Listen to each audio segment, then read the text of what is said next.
Je m'appelle Benoît Voyer, je suis l'animateur du blog Benoît Voyer, enliberté.blogspot.com.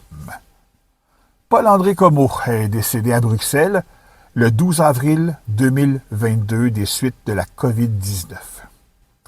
L'abbé Hectorien Chapdelaine, professeur au Collège Monseigneur-Prince de Granby, ville où la famille de Paul-André s'établit lorsqu'il a 10 ans, a fortement influencé sa personnalité. Il n'a d'ailleurs que des éloges à son égard. À son sujet, Paul-André me confiait en 1999, ce bonhomme qui n'avait pas fait ses études au-delà de son grand séminaire avait le don de nous provoquer, de nous obliger à être meilleurs. Il y avait chez lui une recherche de l'élitisme intellectuel. Je suis très reconnaissant à ce prêtre, lorsque j'avais 13 et 14 ans, de m'avoir profondément marqué et de m'avoir incité à me remettre continuellement en question. Sa carrière de journaliste commence à titre de relève d'été à La Voix de l'Est, à Granby. Par la suite, Paul-André Comeau est passé à l'information internationale, à la télévision francophone de la Société Radio-Canada, d'abord à Paris de 1970 à 1982 et à Londres de 1982 à 1985.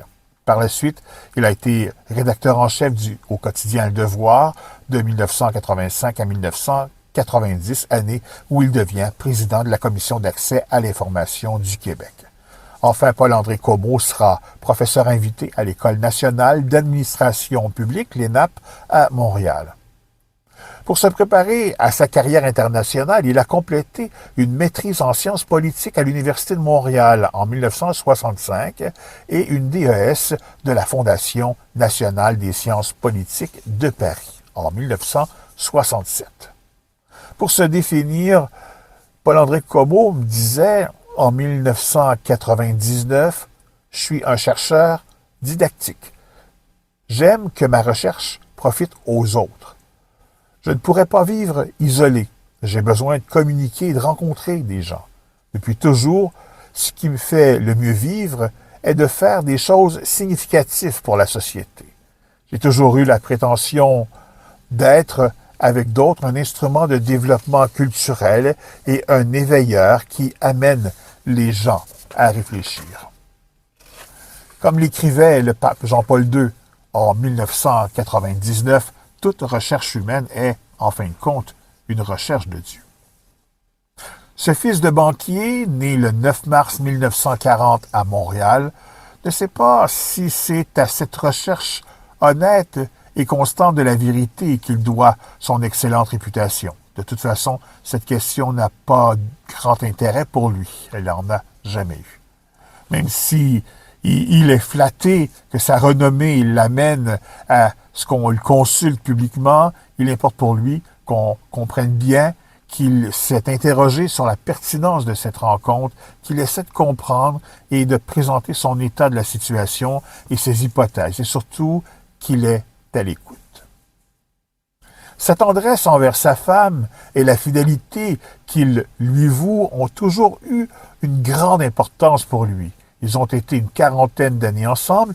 Leur vie de couple s'est faite sur 2 continents, à Bruxelles et Montréal. Elle s'occupait de francisation auprès d'enfants et de réfugiés politiques chez les Sœurs de l'Assomption à Bruxelles. C'est lors de ses études à Paris qu'il a rencontré cette femme qui deviendra sa complice de vie. Le décès de leur fils unique, à l'âge de 27 ans, un jeune pédiatre voué à une brillante carrière, a grandement marqué leur parcours.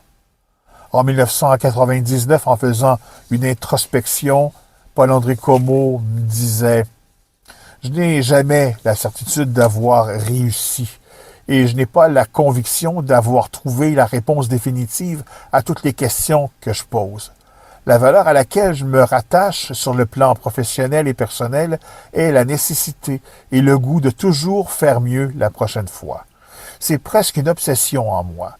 Je suis relativement réaliste et lorsque je viens de faire quelque chose, je sais si cela a bien été ou le contraire et je sais qu'il y a toujours quelque chose à corriger.